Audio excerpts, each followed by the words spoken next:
Good morning, Wilmore Presbyterian Church, family, and friends. It's Pastor Beth. It's Saturday morning, July 18th, and I wanted to come to you with just an update that I haven't done one of these in a while on the church's response to the COVID virus situation. As many of us are aware, numbers across the country are skyrocketing. Numbers here in Kentucky are on the rise. Numbers here in Jessamine County are on the rise. And Wednesday night at our session meeting, we, as the elders in session, had a long conversation about how do we respond to these numbers. Our first and foremost priority is, of course, keeping our membership safe and healthy during these days. And so it was decided on Wednesday evening that we're sort of going to go week by week following the lead of our governor and our Jessamine County Health Department about is it safe for us to continue to meet in person to worship. At this time, we believe it is still safe for most of us. However, we do want to encourage anyone who is not feeling well, anyone who's in one of the high-risk categories of age or compromised health, anyone who just doesn't feel comfortable, please stay home. We're recording worship, and you can watch worship with us and participate in that way, but I don't want you to risk your health just to be here sitting in a pew. And so hear this as the pastor giving you permission to stay home from church until it is safe, until you feel safe, until your health enables you to come. I know I am getting regular tests for COVID just to make sure that I'm not carrying. The tests have been negative so far. And so we will continue to carry on in this way of gathering for worship, recording the worship as we gather, and then uploading it to YouTube. The easiest way to find the videos is to subscribe to the YouTube page if you have not already, Wilmore Presbyterian Church. Just search for that on YouTube and subscribe. I also post the link in an email and on the church Facebook page. For those of us who continue to gather for worship on Sunday mornings, we are going to continue to require masks. That hasn't been a problem. We would like everyone to wear the masks correctly, which means covering from nose to chin. And I know sometimes masks just don't fit right or whatever reason, but please wear your mask and wear it correctly, not just here at the church, but when you're out in public as well.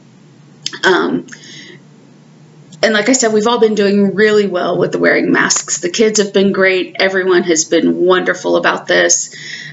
As we stand outside after church, it's hard not to gather and have conversations and reconnect and connect with our friends. Keep those masks on and stand a little bit further apart. We have a huge yard. You can, easily move conversations to 6 feet apart. And we need to do this to keep us all safe and healthy. Within the worship service, we've gotten a little lax on this the last week or so. No more than one family unit per pew. That means if you're sitting, especially on those side pews that are a little bit shorter, they're probably only going to have one person in them. And we do that because of social distancing. I know we want to sit with our friends, and sometimes we want to sit with family members we don't get to see a lot, but no more than one family unit per pew. There are 2 pews that are the exception to that rule, and the elders will point those out if they are available to seat individuals on the ends of the pews, and they still give a 6-foot distance. There's still seating up in the chancel area and in the room off to, as you're looking at the pulpit, off to the right on the piano side of the church. We have seating in there. And so we have plenty of room. There's no need to split up families, and there's no need to put more than one family unit in those shorter pews. Also, something we haven't done well that we have said we're going to do, and so we're going to be more intentional about it this week is working to dismiss our congregation at the end of worship, so it's not just everybody get up and leave. During the benediction or before the benediction, elders will come forward, and following the benediction during the postlude, they will dismiss rows, asking some to leave through the front of the sanctuary and go out the ramp door. I know that this is all stuff that we've gone over before, but again, the elders just want to make sure, your session wants to make sure that we are being as safe as possible during this time. And if it comes to a point where we have someone who tests positive in the congregation, we will be contacting everyone who has worshiped and sending out, of course, mass emails and communication that we will have to cancel worship for 2 weeks if anyone tests positive, or if I would unfortunately ever be diagnosed as positive, even if it's asymptomatic, we would cancel in-person worship for 2 weeks. So just wanted to give you that update. I would love to see you all tomorrow in worship, but I know that some of you need to stay home, and that's okay. I would rather see you in a few weeks than have you get sick.